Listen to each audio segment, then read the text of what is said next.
Hello, everyone. Welcome back. We are in DFIN 511, and we're covering central banking today. I hope you had a good few weeks with Andreas on more technical aspects. So now we're back to more business and economic aspects. We have a good set of questions from the group. So as usual, I'm going to go through the questions received before the session first. By all means, feel free to have follow-up questions in the Q&A, and George will be chatting them to me as they come in. So I'm going to get started. The first question is, it sounds like a rule that a country cannot avoid having a central bank. However, recent news I've noticed that Panama does not have one, proving the rule is false. Can you say why this country has had all conditions of economic stability without needing one central bank? It sounds challenging to the general belief. It's a good question. I don't think it's actually 100% accurate that it's a rule that a government must have its own central bank. And let's talk about what that means. It must have its own central bank and its own currency if it wants to have its own monetary policy.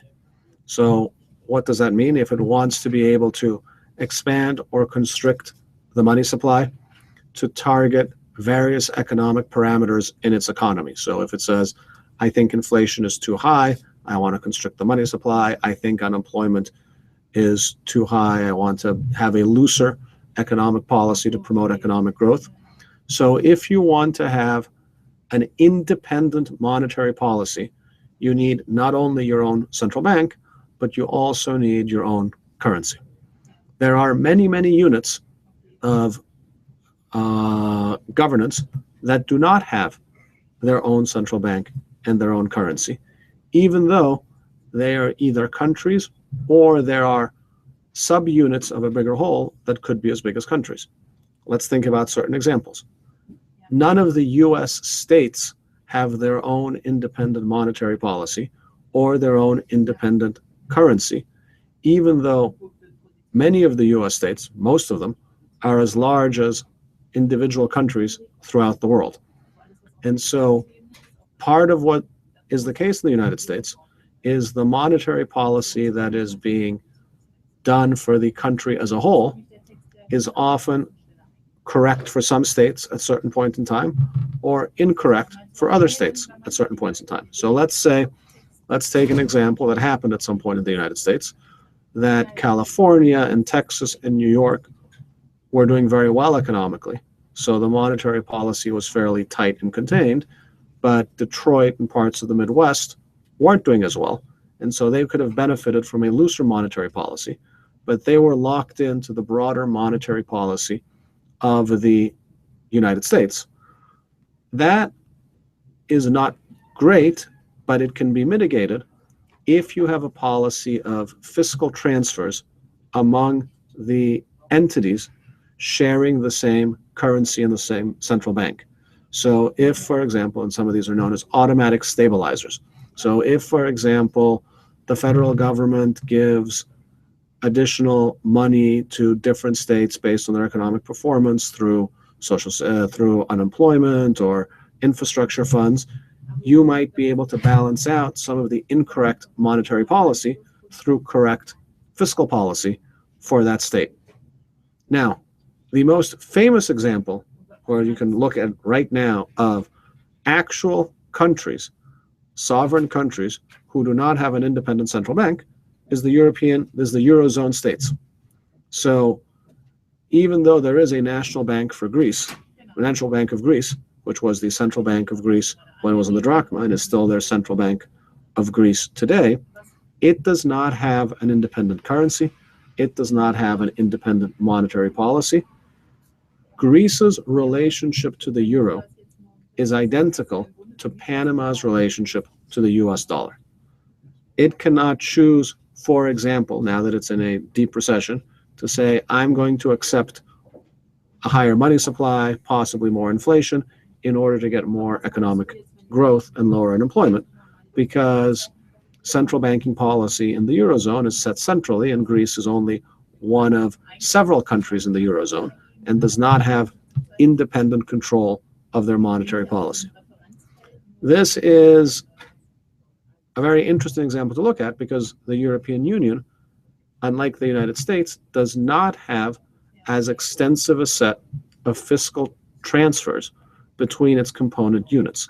In the United States, the primary entity is the United States, and the secondary entity is the state.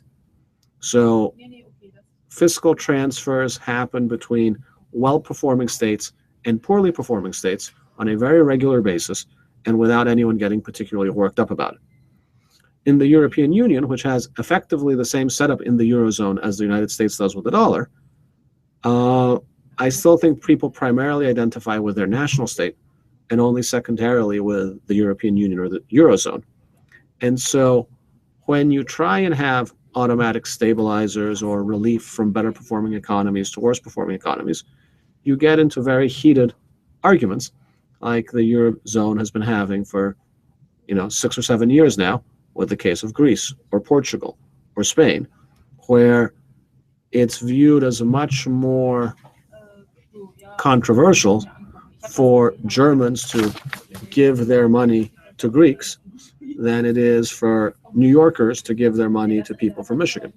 In the first case, those federal level stabilizers are there. They work almost in the background. In the second case, they exist, but a much smaller degree, and they're much more controversial. Panama is an example very similar to the European Union, except even further afield in that it has no vote on the monetary policy of the United States. At least the Greek National Bank is in the room when they're making decisions as a group about the monetary policy. Panama has said, I am going to adopt the dollar. It's a dollarized economy. And when you see this happen, where countries that have they're not part of the same political unit, and though with Panama it's not completely random. The U.S. had a very strong influence at the beginning of the 20th century in Panama.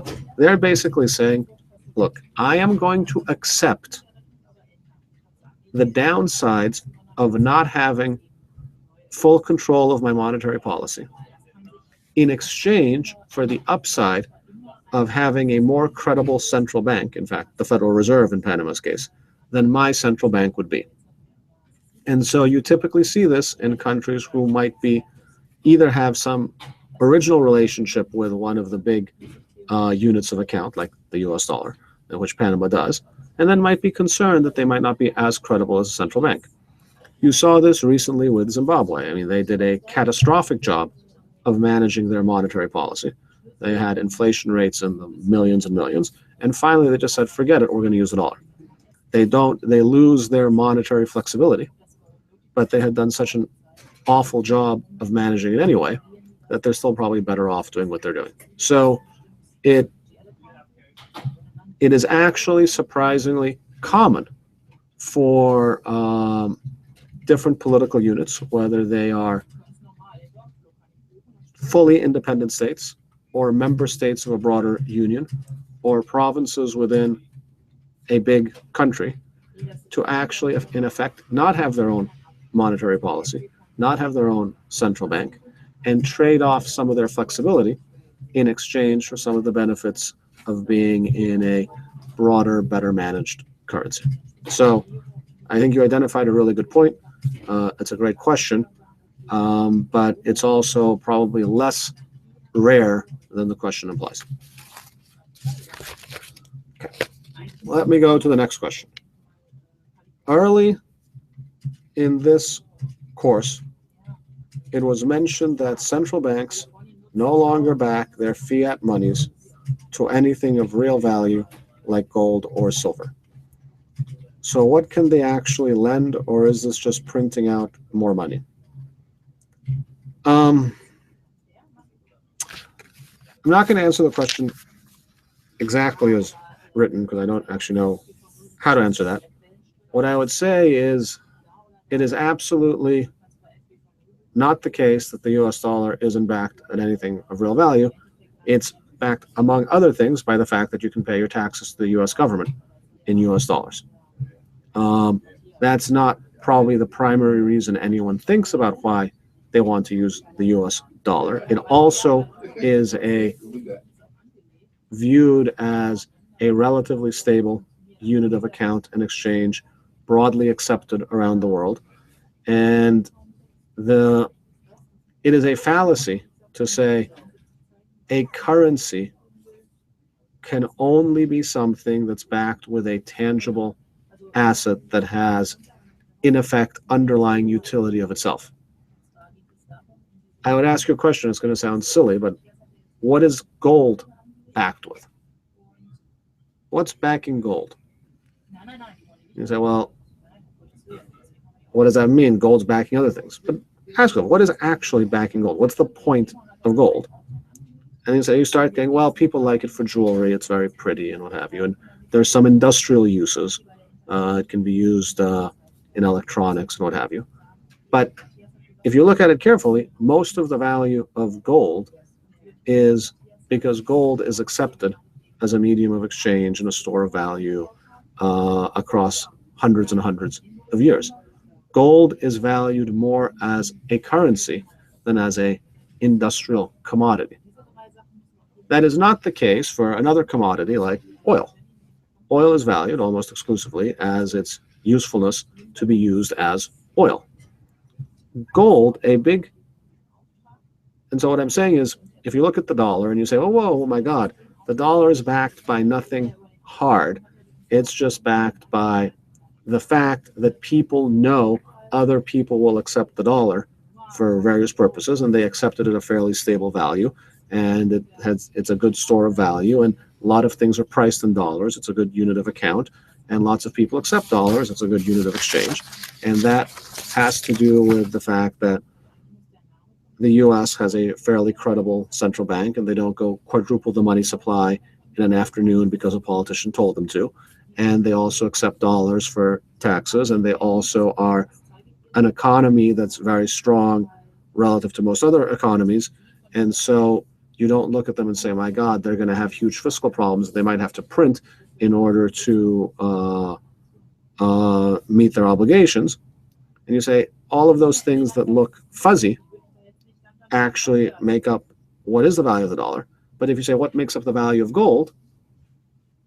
I don't know the exact number. I don't think anyone does. But probably 80–90% of it is those same types of fuzzy things, not its exact usage as a piece of jewelry or its exact usage in industrial components. It's the fact that for thousands of years, people have thought gold is a reasonable store of value and a reasonable unit of account or unit of exchange. Again, not a medium of exchange, not a great one to be totally honest, but reasonable. But it has longevity, and so it has a big track record behind it. And that's, in a way, many of the same reasons that the dollar has value. So that's my view on this. I think it's one of the fundamental points, honestly, of this course, is that to have something that serves this role, it is not the case that it has to have some completely other independent value to do something that is not serve as a form of currency, and its value is only derived from that. If that was the case, we wouldn't be using fiat money, but it also wouldn't be using gold or silver. We certainly wouldn't be using Bitcoin. We'd all be buying our TVs with pork bellies and barrels of oil and things like that. But it turns out the characteristics, items that have the characteristics that make them good as a currency, and gold has many relative to other metals. It's relatively portable, it's relatively hard to degrade, has a long track record, are things that provide the value in the currency itself. Bitcoin's the same way, right? Bitcoin is, if nobody wants to use Bitcoin as a currency, it's worthless as a currency. If a bunch of people want to use Bitcoin as a currency, it's valuable as a currency. And chasing around what is the value of Bitcoin independent of Bitcoin's value as a currency or as a unit of exchange, you'll be just going around in circles. That's where all the folks went wrong, where they're saying, "Oh, it's just tulip. It's a tulip bubble. It's going to go away." Well, no. All currencies are in all successful currencies, whether it's dollars, gold, Bitcoin, and Bitcoin still is very early in its evolution. We'll see if it makes the long-term transition. All of them, the majority of their value is tied up in the fact that people believe in them and their utility as a currency. So I hope that is helpful.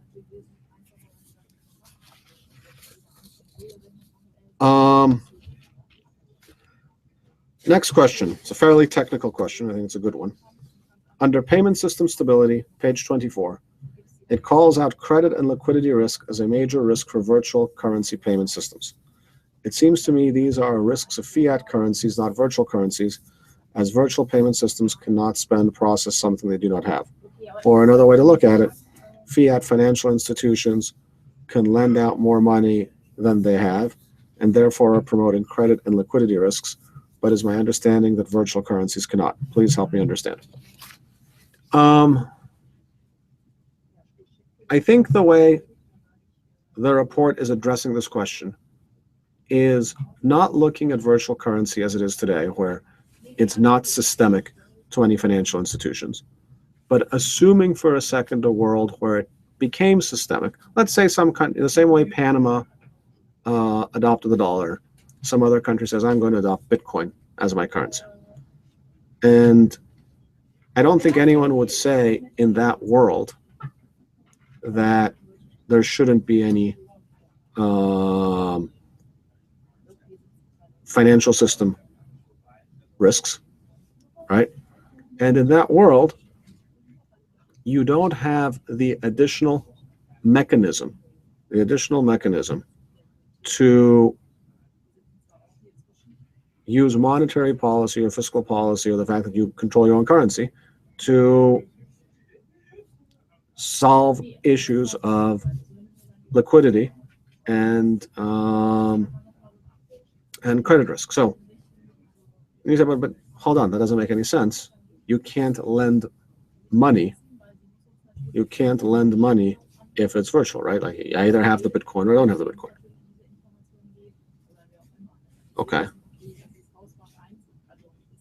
There are examples right now of, like, you go use Coinbase. Do you have the Bitcoin? What do you actually have? You have if you have money in Bitcoins in Coinbase, you have a claim on Coinbase that is not exactly the same thing as a Bitcoin. It's an obligation of the company.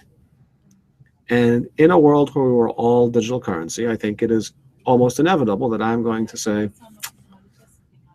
yeah, I'll lend George 10 Bitcoins worth of value. I won't actually transfer Bitcoin. I'm just going to say, here's this. You have this.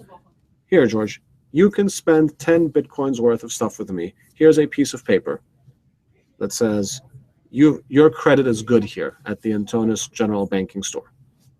I trust you. You can spend 10 Bitcoins worth of stuff, and I don't need you to hold these Bitcoins in escrow. I trust you. I know you'll pay me back at the end of the month.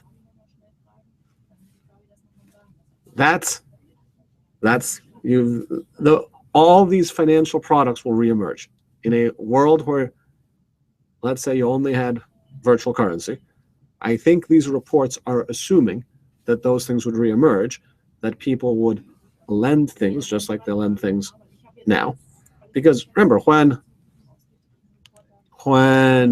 the bank lends you money, it's not going and taking the dollar bills that George deposited and giving them to me, right? If that was the way it was, then there wouldn't be any money creation in the banks today, right? They'll just say like, well, I only have person A deposited paper currency. I'm going to lend it to person B. There's no money creation function in the bank. I don't see how that's any really different than person A deposited a Bitcoin with the bank and person B is borrowing it, but is not actually getting the Bitcoin. They're getting some instrument of the bank. And if the bank is credible enough, other people might accept that instrument, and blah, blah, blah, blah, blah. So I suspect what happens is, unless they're explicitly prohibited by law, some of these instruments will reemerge. They've reemerged already. I think it is legally accurate that if you have Bitcoins at Coinbase, where it is the largest wallet in the world, you don't own Bitcoins, you own a Coinbase, a claim on Coinbase, or and it's not even clear you're a secured creditor. You're an unsecured creditor of Coinbase. So that Bitcoin has been transformed already into a non-Bitcoin thing. Now, so long as Coinbase is solvent and liquid, you don't feel this. Because if you want to go pay for something with Bitcoin, you go into your Coinbase account, you put the address, the Bitcoins go. It feels like you have your Bitcoins, but you don't exactly, I believe, is technically correct. So, and this is immediately, within like 2 or 3 years of Bitcoin becoming a thing, it got converted from a hard asset to a virtual asset in use, in practice, in the biggest wallet in the world. And I think the same thing, if you didn't have bank lending in fiat currency, you'd eventually have bank lending in virtual currency. I think that's what they're assuming. Now you could say, well, we're not going to have that. We are not going to allow that to happen in a Bitcoin world. Okay. But like the way you don't allow that to happen is by passing a law saying banks have to have 100% capital reserves. You could pass that law today with fiat currency. You could say you can only lend out exactly what's deposited. You have to, like that. That's it. You have your reserve. You reserve 100% of what you lend out. So there's nothing. I don't think there's anything preventing anyone from doing it now, other than people don't tend to think it's a great idea. And so what they are saying, so they're assuming this is going to happen in a world. So that, like, there's multiple assumptions. They're assuming, oh, Bitcoin's used for everything, not just as a sideshow to the financial system. And if it's used for everything, lending will emerge and liquidity risk will emerge. And then, unlike your own sovereign currency, where you can say, I'm stuck, I'm in a process, the banks are in trouble, I'll lend them some money because I can create as many dollars as I want, so that their liquidity crisis doesn't turn into a solvency crisis. I can't do that with Bitcoin. So then I'll have this risk, and what effectively was in this question, well, maybe I'm not going to let them do anything other than full reserve banking. I don't know. I mean, the simplest way in today's economy to take away banking liquidity solvency risk is offer utility banking directly with the central bank, right? Like, you deposit your money with the Federal Reserve, you're not worried you're going to get a deposit haircut, right? But no one's actually done that. It's interesting. So I think it's a good question, but I think that's how they're defining it. Next question. I heard that one state this year almost approved the acceptance of Bitcoin as payment currency for any annual U.S. tax due. As far as I know, you can only pay taxes in U.S. dollars, and this would be an extreme jump to accept another currency with dynamic Bitcoin USD exchange fluctuations. Have you heard about this? What are your thoughts? My thoughts are that I don't think that's what they mean. I don't think they're going to say, hey, Antonis, you owe $12,000 of federal taxes, and I'm totally cool if you pay me 200 Bitcoins, 300 Bitcoins instead. And I, the federal government, are going to take the risk of the Bitcoin exchange rate. I don't think that's what they meant at all. I think what was implied here, and what might happen, is they say, just like today they might accept credit card payments, they might say, sure, you can pay through a merchant processor with Bitcoin, but I, the federal government, expect $12,000. So if you pay your taxes on April 11th and the exchange rate is whatever, you're going to give the amount of Bitcoin constituting $11,000. And if you pay on April 12th and the exchange rate has moved, you're going to pay a different number of Bitcoins, so long as I get $11,000. I know of very few examples in kind of developed economies where governments accept payments denominated in a different currency. It's very rare. I think it does happen in some developing countries where they prefer hard currency to their own currency. So I think what would happen in practice is the government says you have an obligation of $11,000 to us, please pay it. And I don't see why there would be any real issue in time on why you couldn't pay it through a Bitcoin merchant processing account. As long as the government's getting their $11,000, that should be satisfactory to them, I would expect.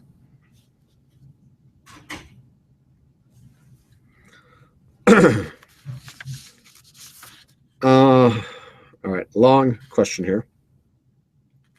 Would you say the 1997 financial crisis was caused by central banks losing the plot and trying to defend their currencies against speculators and failing miserably? Tools can be used for stability, or they can be used to exaggerate a correction and turn into an outright meltdown, was the case here. It started with Thailand and Indonesia, and contagion took care of the rest. How would you explain the 97 financial crisis from today's point of view? A failure of central banks who are too small to compete with U.S. hedge funds, or a failure of central bankers who think they can beat the system and maintain a strong currency in spite of the reality that they cannot? Adopting a cryptocurrency as a national currency would solve the problem in the sense that there are no bad choices to be made by central bankers, as they simply cannot intervene. Ergo, they might say that a lack of tools would intervene would be bad for the currency. But as we have seen from 97, misuse or even abuse of the tools can be ruinous, and indeed have led to an entire generation's wealth being wiped out overnight. I would love to hear your thoughts on this. Well, my thoughts are that whole dissertations and massive reports of the IMF have been written on the causes of the 1997 financial crisis. And there are multiple different opinions on the details of why it happened, including like the conventional view, the counter-conventional view, the counter-counter-conventional view. So we could probably spend a whole year on that topic. Let me answer simplistically. Like, the simplistic view is that they tried to defend their currency and couldn't, right? Like and my simplistic answer to that is that usually ends up badly and particularly, it might be different in the case of like China or something. But if you have a currency that is fundamentally mispriced and you try and defend it against everyone else who thinks you're wrong, you'll either burn a whole bunch of central bank reserves trying to defend it if it's freely convertible, or if it's not freely convertible, you end up generating a black market where there's the official price and then there's the real price.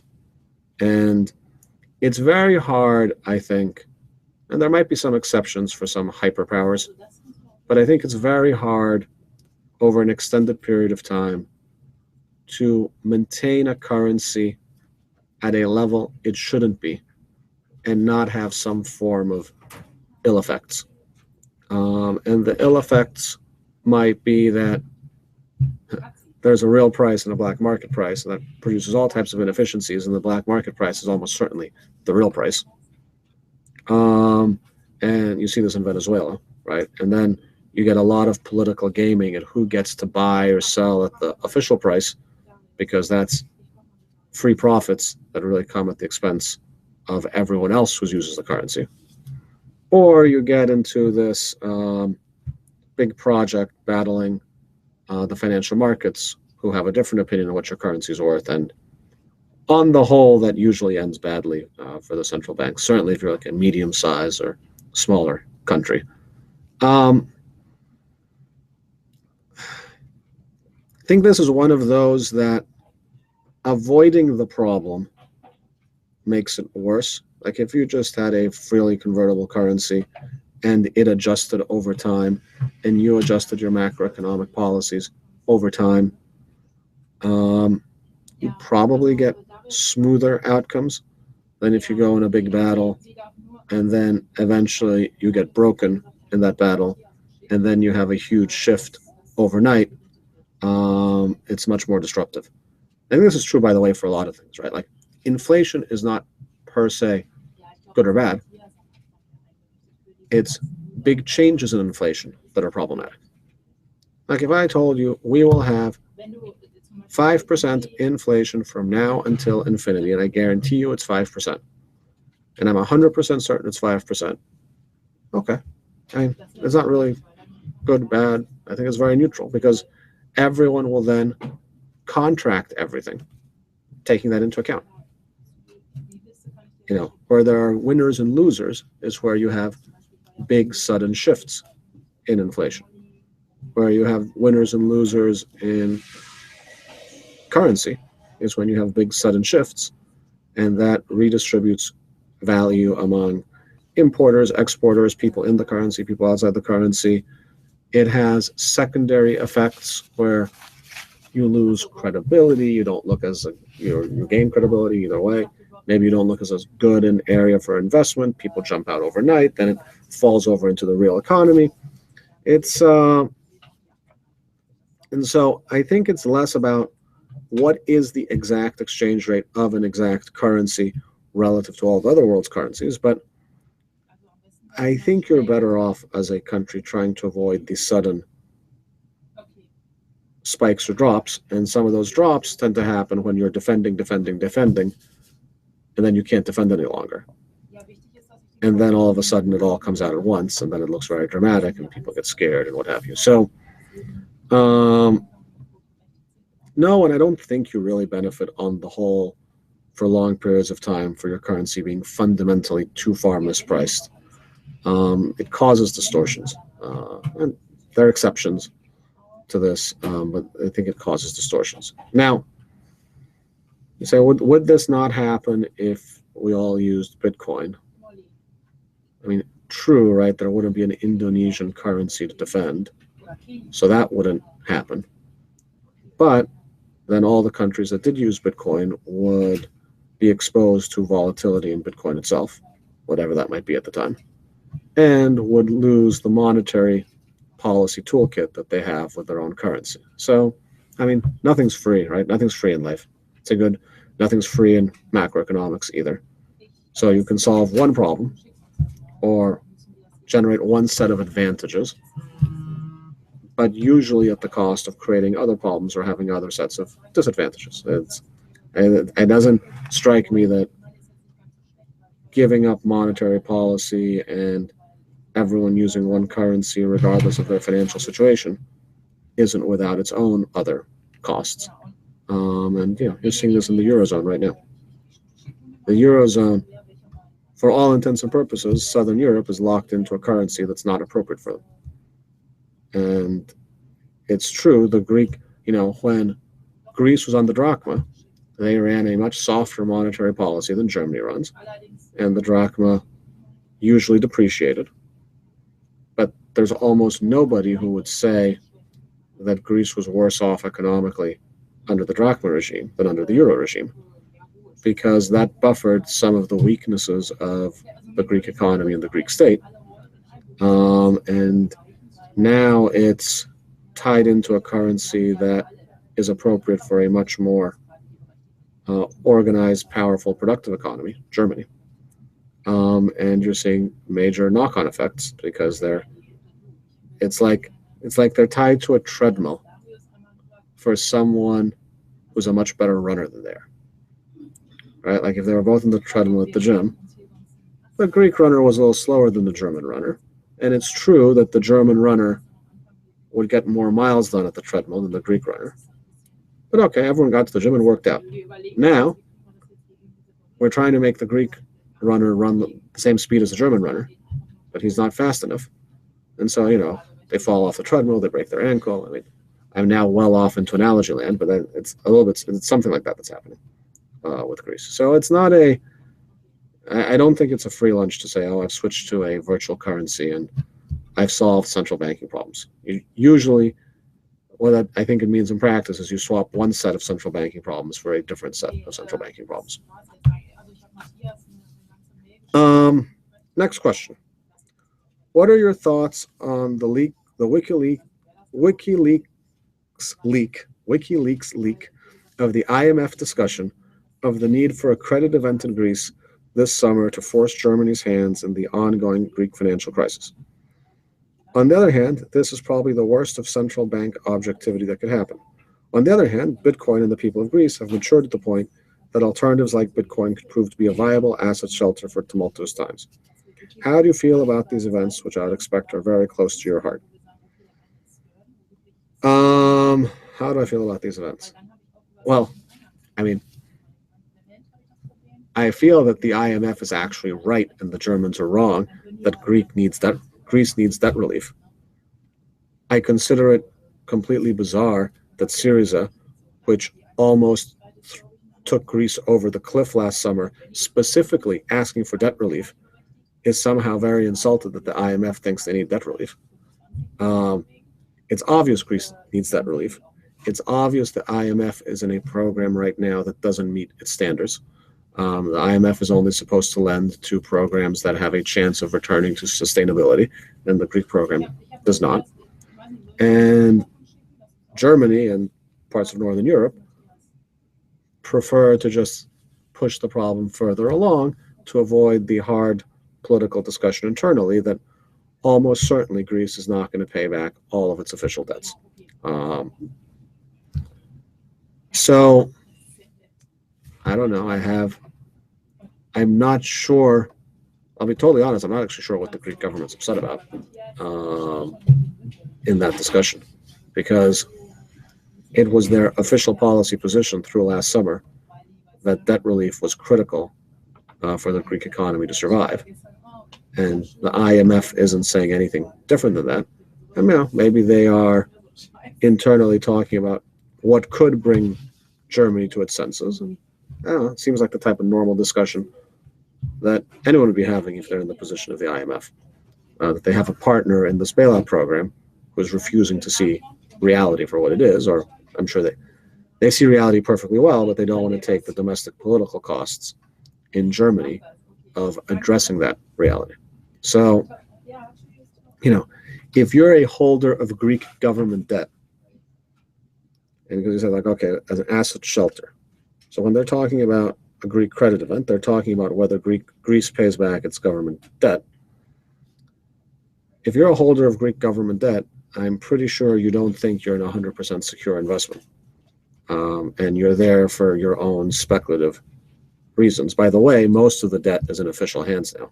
It's not actually held by individuals. It's held by other governments or the IMF. And so, I don't know. I mean, if you're both Bitcoin and Greek government debt are probably more in the bucket of both of them, more speculative investments than not speculative investments. So, and I don't think, as much as I'm a fan of Bitcoin, I don't think it's matured to the point that you'd say, oh, well, it's like a treasury bill. That's the safe asset shelter. And if you have access to your cash in Greece and you wanted something super safe, buy some treasury bills in the United States yielding, practically nothing. But you're almost certainly not going to lose your principal there. I don't think you can say the same about Bitcoin. The price has been stable recently, but I don't think anyone's going to say, if you buy at 420 or whatever it is today, you can sleep comfortably for the next 5 years knowing it will never drop below 420. Now, maybe it'll go up a lot, maybe it'll drop, but that's why it's a speculative asset. So,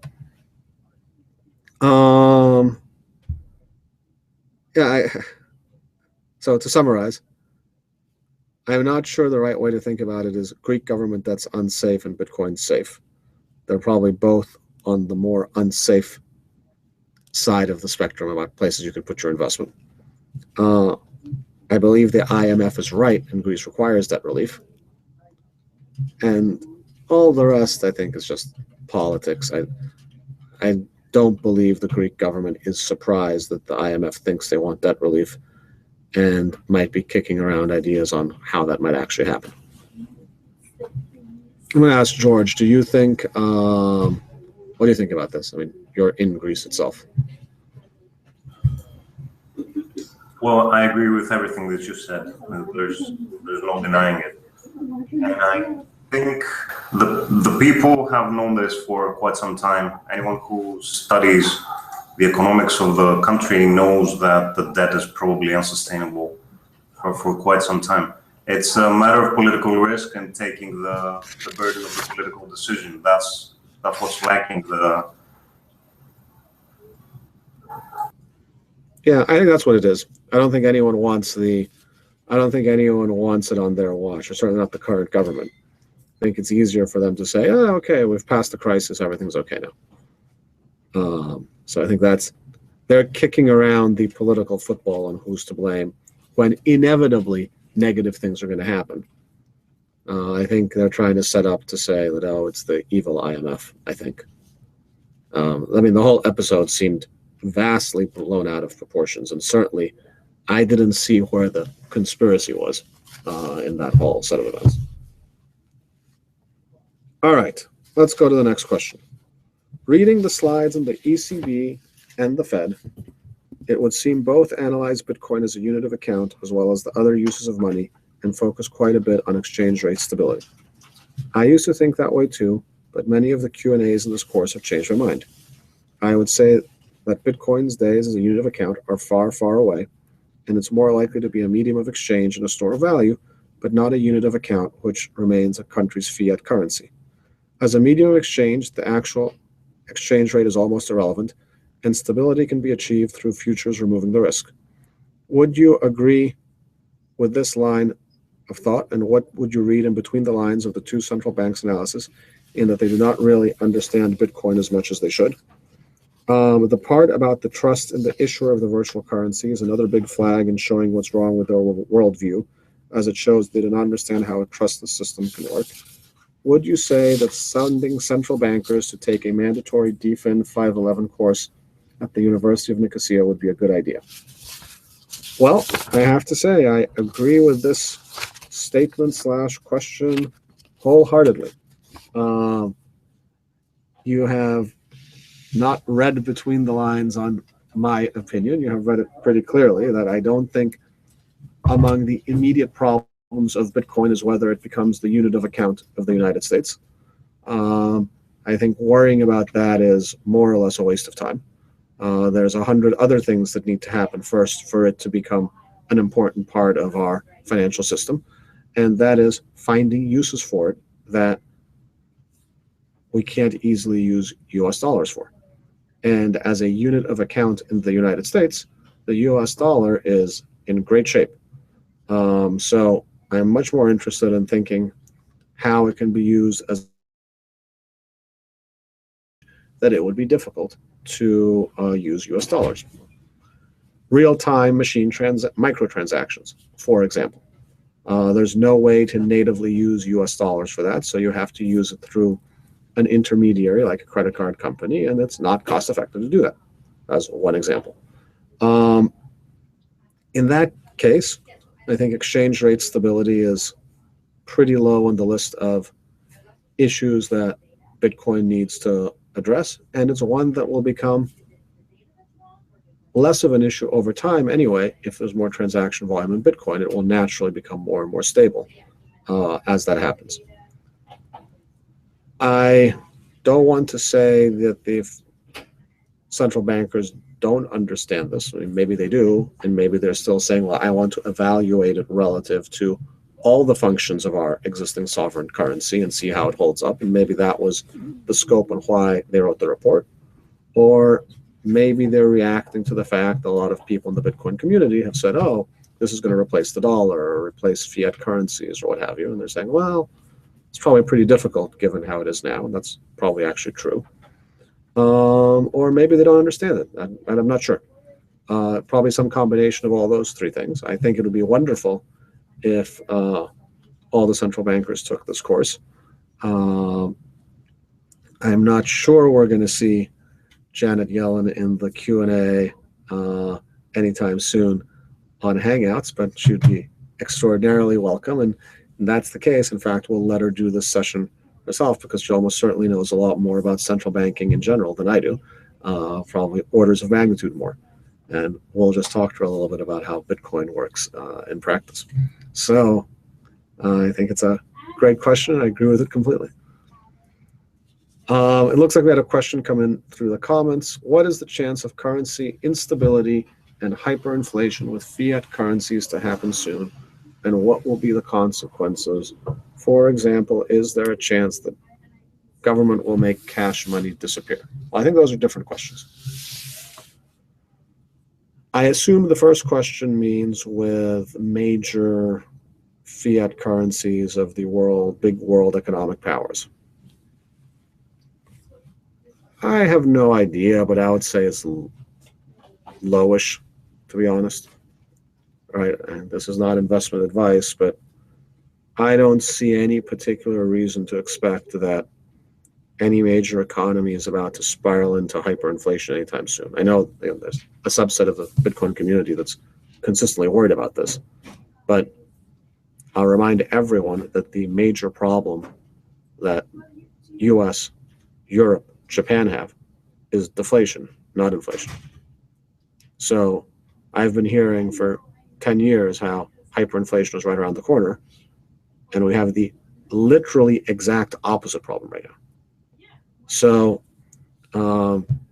it's like being somewhere and saying, oh my God, the flood's going to come, the flood's going to come. And you look around and you're like, wait, I'm in the middle of the Sahara and I'm going to die of thirst.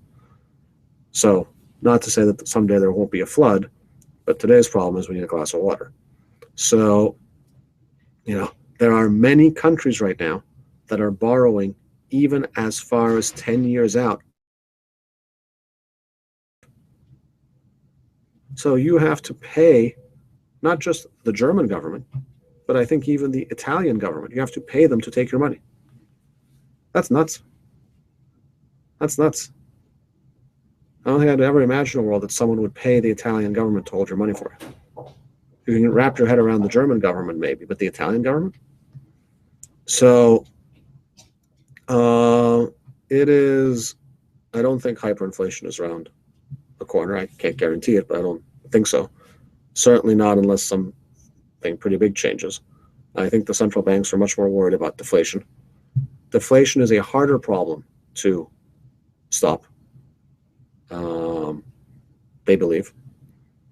And to go to the second part of your question, I think a lot of governments are trying to make cash disappear. And I think that's for both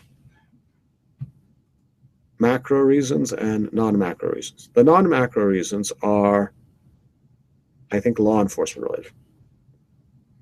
I think it gives them more control if there is no cash. So if all transactions run through an electronic financial system, it gives law enforcement significantly more visibility into what everyone's doing, whether that's good things, bad things, borderline things. So if I was law enforcement, yeah, I'd definitely want cash to go away. Right? Like, makes my job easier. So there's that one aspect. The other aspect where cash going away is helpful to central banking objectives is actually when you have deflation. Well, why? Well, let's say we're in a deflationary environment now, and they're trying to cut interest rates lower and lower and lower and lower to try and get out of it. Well, we're now at negative interest rates. Well, you can't really get too deep into negative interest rates and still have cash around. Because if you still have cash around, if I told you, hey, George, the interest rate on your bank account is now negative 2%, there does come a point where you say, well, this is ridiculous. I'm going to go withdraw it in cash and put it under my mattress. Yeah, sure, there's some risk that it might get stolen, but at least I'm not losing 2% every year, guaranteed. And so, cash for a loan, right? What's that? I think it would apply for a loan. Yeah, exactly. And so it gets very complicated to implement a deep deflationary policy if cash is still around. There was an insurance company in Switzerland which is a deep deflationary environment right now, that actually took like 20 million out of a bank and put it in a vault and said like, okay, I'm just going to hold this at cash. My costs of the vault are lower than the negative interest rates I'm paying. And if we went at the levels we are now, it's not going to happen in large quantities. But if we got to levels where it was, you tried to implement, I don't know, a negative 5% interest rate, everyone's going to pull it out and put it in cash. So it's useful for your macro toolkit in deflationary environments if you cannot take it out of the banking system. You cannot convert it into cash. The countries that are furthest along in eliminating cash are the Scandinavian countries.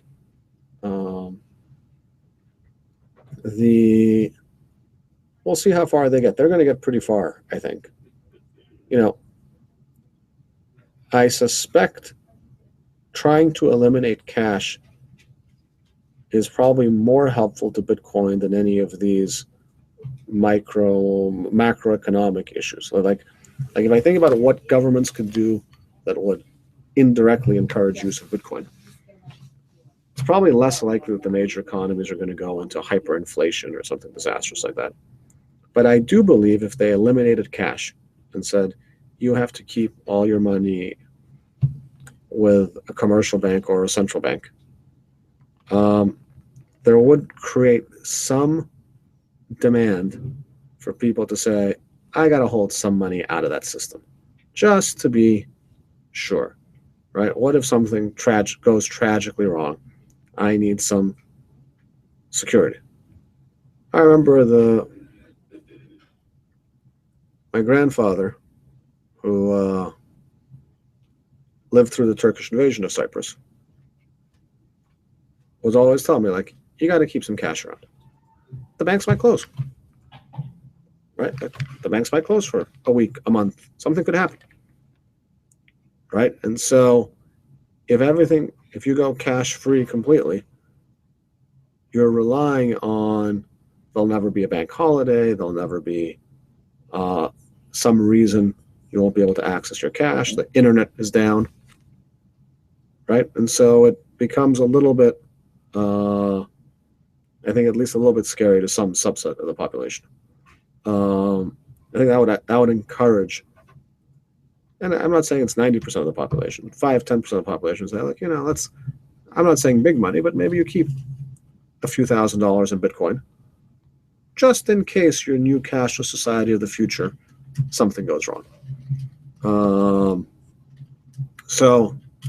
And I'm leaving aside privacy items because those are also, I think, relevant. I mean, there might be things you might want to do that you don't want to pay for within the general financial system, and not all those things are bad things.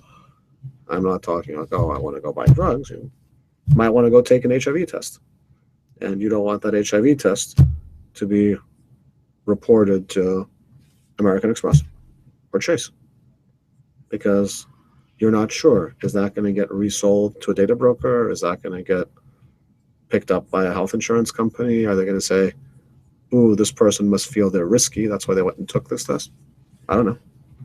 There's perfectly legitimate reasons why people might not want every single transaction in their life to be permanently recorded in a commercial database.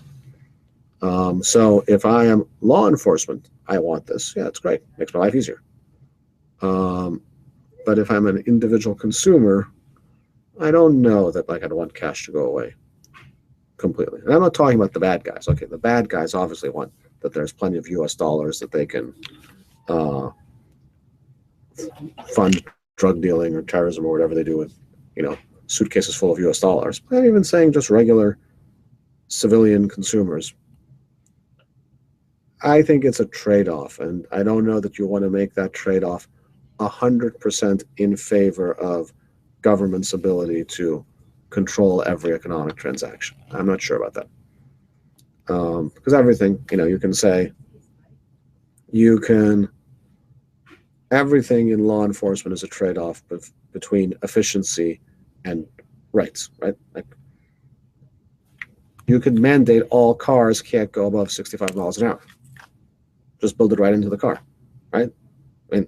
That's how you can eliminate speeding with 100% certainty.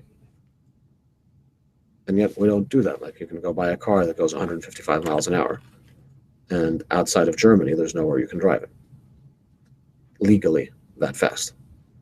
So, we make trade-offs between law enforcement efficiency and some level of individual freedom all the time.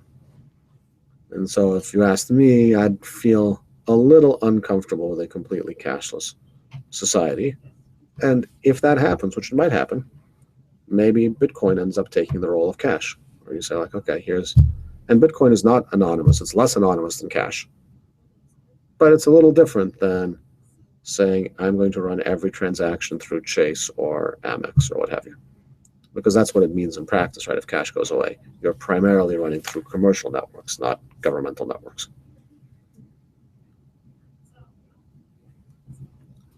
All right, I think we've hit the end of the time. I don't see any other questions that have popped up. I hope I covered them well. And I guess we're continuing this Friday. George, is that right? Yes. Next live session is this Friday, 12 Eastern Standard Time. Okay, let me just double check one thing. I think that's fine. Let me just see something. Yeah, that's totally fine. So we'll continue on Friday. All right, excellent. Wonderful. All right, well, thank you very much. Thank you, everyone. And I'll see you in a few days.